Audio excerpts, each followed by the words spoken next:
Found my girlfriend cheating on me with my close friend. I have him arrested and ghosted her. So I am a long-time Redditor and decided to tell you all a story that has only just come to its final conclusion. I have created a secondary Reddit account specifically for this, as I want to protect those that are not a part of the Reddit community and change the names of all involved. Originally posted to R Pro Revenge, but was asked to post it here instead due to the nature of one of the revenge acts. Apologies if there is any spelling or grammar mistakes. TLDR will be at the bottom, but hold on to your hats, this is going to be a long one. Backstory: incoming sadness. My wife Rachel and I grew up in a largish town of close to 30,000 people. We knew each other at an early age, roughly 6 or 7, can't specifically remember. We were practically inseparable. At 16, we started dating each other. When we turned 18, we moved away for work in a city just a few hours drive away. By 20, we were married and had bought our first house. At 22, we discovered that she was pregnant with a boy. It was then disaster struck. About 5 weeks before she was due to go on maternity leave, a large shelving unit collapsed and crushed her. I was told that both her and our child were killed instantly. 2 of her colleagues had also been injured in the accident, one left paralyzed, the other losing his leg after it had to be amputated. The company she was working for had, in a cost-cutting measure, decided to continue using old shelving that had been written off as unsafe instead of replacing it. I still haven't quite forgiven those executives and management personnel that made that decision, because they cut short the love of my life as well as killing our unborn child. It wasn't long after I was told I had a choice on how to proceed with what our company called compensation, but I called it blood money. They wanted to settle out of court to avoid a lawsuit. I, on the other hand, was out for their blood. Just to clarify here, this is not the revenge, this is still backstory. Fortunately, due to the coverage that it got, and involving several politicians, the case was settled quickly in court. Roughly 3 years, in which the payout for all parties was close to 10 times the amount that they had initially offered. A lot of fines were given to them for breaches on work, health and safety, executives were sacked, others were jailed, etc. A story for another time maybe, when I feel comfortable sharing. In this time, I was still working my job in telecommunications. My mother, bless her soul, had moved in while all this was happening to help me. I think I would have fallen apart if she hadn't been as involved as she was. It was around this time, I was offered a promotion, but it involved a lot of travel around the state. I made a request to have an office in my hometown's branch, as I wanted to not only take care of businesses in the state, but in my hometown also, as there was no business representative located there, to which they agreed. After a few months, we settled into a routine of 1 to 2 weeks in the city office, 1 week in my hometown and 1 to 2 weeks visiting the rest of the state. After a year, I decided to buy a house in my hometown, so I wasn't having to stay at my parents' place every week or so, that I was home and that I could come and go as I pleased. This is important for later in the story. It is about 4 years later that our story begins. Sorry if the backstory was a bit long. I had just returned from one of my trips on Friday, and was checking in some stuff at my office when Harry, the branch's managing director, walked in. We had grown up together also, but had gone to different schools, but since coming back had developed a very close friendship. He asked how things were, and then asked me if I wanted to come to a house party that he was having that evening. Short notice and all, but I said yes. I felt like a few drinks with friends were in order. It was there that Harry introduced me to Catherine. She was a new hire at the branch where my hometown's office was located and was getting to know everyone, being new in town. We hit it off immediately. As much of a cliché as it sounds, it was almost as if Rachel was in front of me, instead of Catherine. I won't bore you too much with the details, but after 2 years of dating, we decided to take the next step and she moved into my hometown's house. Everything up to this point had been going really well. Catherine and my parents got along, and Rachel's parents also approved and were happy that someone could make me just as happy as Rachel had done. All was going well for close to a year when things began to change. Skype sessions were cut short suddenly. Neighbors would tell me about how a car, described to me like it was Harry's, was always seen parked in the back alley near my house whenever I was away. Some clothes that weren't mine were in my wardrobe. All signs pointed to her cheating, but she said that nothing was happening. She said that Harry would come over occasionally to discuss business, etc., but never stayed the night. I chalked it up to me being paranoid and continued on as if nothing was wrong, but there was always this feeling that something wasn't right. It was close to 6 months after that I discovered that she had been lying to me. I had just finished closing a rather large contract with a new company and negotiations had wrapped up earlier than I had anticipated. So instead of sticking around for the next few days, I decided to pay for an early flight home and surprise everyone. Fast forward a few hours and I drive into my hometown and down the alley behind my house so that I could get into the house without being seen and surprise Catherine. Some part of me was curious however as to whether this mystery car was there. Sure enough, there was a car that was blocking the back entrance gate. I was confused for a moment wondering if it had just been a neglectful neighbor parking only to realize that it was indeed Harry's car. If it hadn't been for the high hedge line that I had put in a few years back for privacy, I may have well driven past my own place. Pulling up behind his car, I got out and thought it was strange that he was there so late, as she claimed that he always had left by now. As I approached the back of the house I saw something that stomach drop. In my kitchen, Catherine and Harry were going at it hammer and tong. I froze. Time stopped. There was my close friend, having intercourse on my kitchen bench with my girlfriend. I didn't know what to do. So many questions were running through my head. Was this real or was I dreaming? Why were they having intercourse in my house? Feeling defeated, I turned and left without them seeing me. I sat in my car for what felt like an eternity. I was crying hard. But the sadness quickly turned into anger. The same kind of anger I felt towards those that were responsible for Rachel's death. I wanted to hurt them. Badly. As a pacifist, I don't believe in violence. It was then I knew I was going to punish them and destroy their lives. And what better time to start than now? I moved my car back up the alley, far enough away from my driveway that I could still see Harry's car, and then walked back to the gate where I could see into the house, and called her phone. They were still going for it when it rang. They both looked at the caller ID and did a double take when my name came up. I could see that she was considering answering it and they let it ring out. After a few moments they were back into it again and I dialed once again. This time she did answered. As she was answering I hung up and made my way back to my car. As soon as I did, she called me back. She asked why I was calling as late as I was, and I told her that I was about 10 minutes from home and didn't want to scare her coming in. She, obviously, was shocked and acted happy that I was coming and the call ended very quickly after she said she was going to get up and get changed into something. I said bye and hung up. A few moments later, Harry came peeling through the gate and still half naked, jumped into his car, took off like a bat out of hell. I smiled a little, knowing the fear that both of them would be feeling from being so close to being caught. I waited a few moments before turning my car into the same place Harry had been moments earlier. The night was fairly uneventful afterwards and it wasn't until after she was asleep, that I got up and went to my office down the hall. I couldn't sleep. I needed to plan. And plan I did.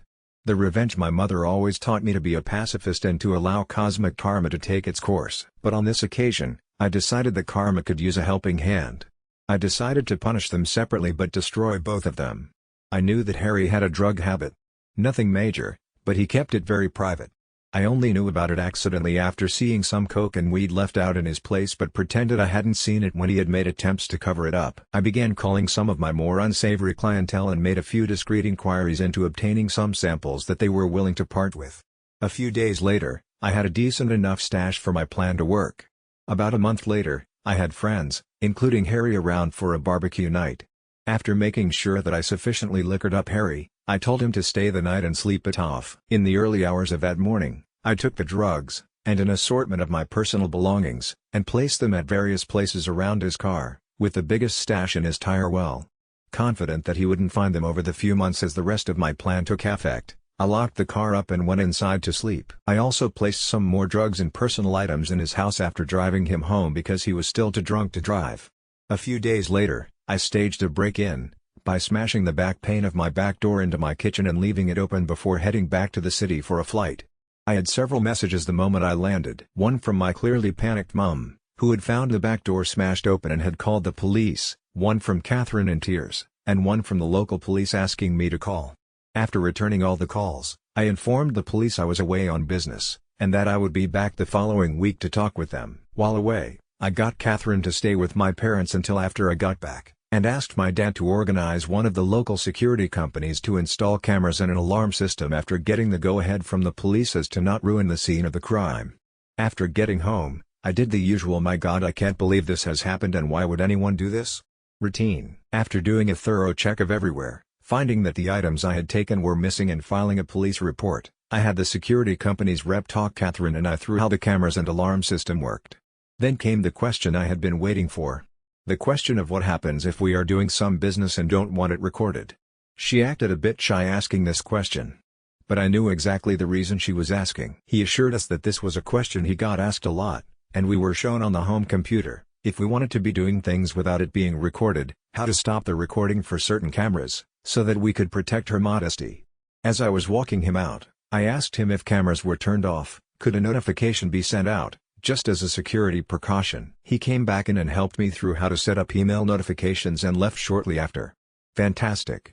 All I had to do was wait. At this stage, I approached our legal advice for some help in relation to couples law in my country. I needed to make sure that my upcoming plan could legally be done and that I would not be forced to pay out any money or equity to Catherine, as I didn't know if we were classified as a de facto couple or not. Being the sole benefactor of Rachel's estate, I didn't want to be left with any nasty surprises where Catherine could take any of the estate away from me. Shout out to those guys and gals there, as they helped me get in contact with a great lawyer who assured me, due to the fact that although we had been dating for close to 4 years, we had not been living together long enough to be classified as de facto, and because I was paying all the utilities on the property that she was living in and didn't pay rent, showed that she had no legal standing to make a financial claim against me. Just to be sure though, he drew up what I felt was a pretty ironclad document just in case there was any legal trouble. The following week, my work had approached me, and offered me a promotion to move back to the city and run the team that I was a part of, meaning I wouldn't need to travel as often and be in the one location, and due to the success of being located in my hometown, that they were considering having 3 to 5 representatives spend 1 to 2 weeks in the larger surrounding towns including my hometown as a part of my team. I said yes, and began the process of beginning my transfer, which would take about 6 weeks. Perfect. More than enough time to gather all my evidence. Upon getting back to my hometown the following week, I began to start in motion the rest of my plan. I asked Harry to approve 1 week's worth of vacation for Catherine for 2 weeks' time. I wanted to send her and a friend or two away on a retreat before I made the biggest decision of my life for a second time. He jumped up and gave me a huge hug, congratulating me on being prepared to take the leap again. I hugged him back tight, but not the way I think he imagined it at the time. He agreed and blocked out the week for me. I asked him not to say anything to anyone, as I wanted to make it as big a surprise as I could. I knew that it would spread like wildfire around the office regardless, but that was my plan. That night, I told Catherine that I had booked her and 2 friends to go to a tropical spa resort, all expenses paid, for a week. No questions asked, pick 2 friends, and come back to the biggest surprise of her life. She screamed like a kid who had just been told that all the candy in the shop was hers to have. I then told her that the following week, I was going to spend it in the city, preparing for a large client who was one of my biggest accounts, and needed some people in my team to help before flying out the following week, and I wouldn't be home until the Monday that she was leaving, so I wouldn't be able to see her, which seemed to disappoint her, but I told her it would be worth it when she returned. What I failed to tell her was that I had decided to take 2 weeks vacation on the other side of the country, mentally preparing myself for the shitstorm that was about to erupt the moment she stepped foot on the plane, as well as enjoying my first stage of freedom. On Sunday 2 weeks later, I flew back and began driving home. Once getting there, I done a quick pass by my house, and sure enough, Harry's car was there. Like the first night I had caught them, I parked a little ways back, and checked the cameras. Asleep, in my bed. No surprise honestly, as I had recorded them constantly do this over the 2 weeks I had been away. I then made my first call to the police, blocking my caller ID. I told them that I was one of my neighbors and saw someone hanging around in their car in the alley behind my house and occasionally passing something through windows to passing cars while also looking into my yard, and I was concerned that they were dealing drugs and are going to break into someone's property. I gave them his license plate and description. They said they would have someone there in a few minutes, so I thanked them and hung up. I then called Catherine and told her I was about 10 minutes from home, and that I knew she was flying out tomorrow, but desperately wanted to surprise her. Looking back at the footage now, I laugh at the commotion that I am surprised I didn't hear. In a few short seconds, Harry was half dressed and flying out the back door to his car. At that point, I couldn't have asked for a more perfect scene. As Harry was peeling away, one of the police cars rounded the corner behind me, saw Harry driving away fast, and gave chase. After pulling in, greeting an excited Catherine, and doing all the couple things, she fell asleep again. I, on the other hand, couldn't sleep a wink. The next day, her and her friends were bundled into a car. After they drove away, I had to wait a few hours, but I began to execute my plan. I called my friend who was a removalist, and apologized for the late notice but needed my place packed and moved on Friday. After agreeing on a time, I told him that he would need to take certain boxes to a storage facility, which he said wasn't an issue. Then I began packing Catherine's belongings. Later that day, I got a call from the police for me to come and identify some property that they had apprehended from a suspect the previous night that fit the description of property I had reported stolen. I grinned to myself, happy that my plan for Harry had grown to fruition, and replied that I would be there shortly to collect it. Of course, when I got there, some of the items were still unaccounted for, due to the fact that they must have still been in his house and they hadn't searched there yet. By this stage, the town was buzzing with news. Events in my hometown don't stay secret for long. Harry was disgraced and promptly fired for his possession of drugs and stolen property, and our respective bosses on behalf of the company had extended a formal apology towards me during the week. That night I went to my parents' house and told both mine and Rachel's parents what had happened, omitting certain details, and that I was moving back to the city after being promoted, but Catherine wouldn't be a part of it. They were pretty upset initially that I hadn't let them know what was going on, but were happy that I was handling everything maturely and hadn't sunk to their level. Thought they didn't agree with ghosting Catherine. But after some drinks, laughs and tears, I went home. On Friday afternoon, after a busy week of organizing cleaners for the following week, the real estate to put my house on the rental market, and various other tasks at my hometown's office, I packed some things into my car, and drove to my parents' place and said goodbye before the drive. Before leaving, I went to Becky's house. Becky had been one of Rachel's closest friends growing up. She was the only other person who knew what was happening, minus the details about Harry. Without her help, I wouldn't have been able to organize everything as quickly as I had. I gave Becky a large manila folder with my gathered evidence of her cheating, as well as the letter and a few other legal documents from my attorney stating that she was ordered not to contact me, and the details of how to access her belongings located at the storage unit I had rented out. After a quick goodbye, I left and drove back to the city. On Sunday, I woke up to several missed calls, voice messages and text messages. Turns out, Catherine had come home early after being alerted to something being afoot in town, only to find an empty house and a for rent sign out the front. Freaking out, she had gone to my parents, who closed the door on her the moment that they answered, forcing her to call everyone until she managed to somehow be contacted by Becky and told that she had a package for her. I was told that she didn't take too well to that, as I fully well knew at that point from the numerous angry texts and voice messages from her accusing me of setting up Harry, of being deceitful, etc. I was worried that she might show up at my front door, but nothing ever happened. 5 weeks later, after leaving and been promoted, I write this out for you, dear reader. Granted, it's long, and it took a few rewrites to shorten it down from my initial 14 pages, double what this story is now, but I feel that most of what I said was important enough for the story. TLDR, after my pregnant wife was killed in a workplace accident, I moved back to my hometown and connected with a woman who, after moving in with me, cheated on me with a close friend. I set him up to take the fall for drug possession, and after sending her away on a spa retreat, rented out my house and left town for a promotion while exposing her as a cheater. Added obligatory thank you, and holy cow, this blew up. Thanks for yielding this account, even though it is a throwaway account that I have no intention of using in the future. I am still at work at the moment and will, after I finish, answer as many questions as I can, and provide any other updates that come my way. Edit 2. So I'm home now, and with the number of questions that are here, as well as other comments and messages I have received, I decided to take the time to answer questions and provide some clarity here, save responding to everyone. So one of the questions I keep getting asked is what happened to Harry, why I was so hard coming down on him, and why I would incriminate myself, especially on the internet. After making some inquiries back home to some friends, the short answer is, Harry is looking at a few months in prison as it's his first offense but could be out sooner, and I felt that it was necessary to the story. No one other than myself knew what I had planned to do with Harry, which is why I omitted quite a few crucial details that had the potential to truly identify me, as well as change up some of the descriptive language about locations to potentially put this story anywhere in the world. Just for clarification, there was already more than enough evidence at his own home. I just provided the means for the police to further investigate his activity in his home. That being said, I don't regret doing what I did to him, as he knew both Rachel and I growing up, and knew how hard it was for me to pick up my life after she died. For those also asking if I am worried about Harry finding out and pointing the authorities in my direction, I know that he doesn't use Reddit. I know Catherine has an account, but I haven't seen any recent activity to state that she has been on in some time. As for other Reddit users, who knows? Most of the people I am friends with on my main account may recognize this story if they come across it, but as for their browsing preferences outside the subreddits that we frequent on, I can't say.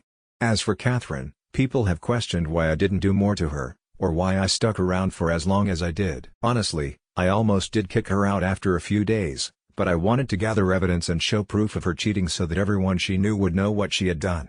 She is a major socialite, her words, and I knew by exposing her it would kill her reputation. As for what happened to her, I have been told that she moved to another state just recently after being transferred. From the people I have spoken to today, she was put mainly on administrative duties before her transfer, as there was quite a bit of backlash after the rumor mill made its way around town. People have questioned the legality of what I did to her, moving all her stuff out, sending her and some friends away, spending a good amount on the trip, etc. Morally, I can see that it's a pretty PP move to build up her expectations of what she thought was going to happen. This, combined with killing her status around town, was my ultimate goal, to have her experience what it was like to have everything fall around you. But, from a legal standpoint, I had every right. In the time she had been living with me, she had never updated any of her personal information, driver's license, voting registration, etc. to reflect that she had moved into my house.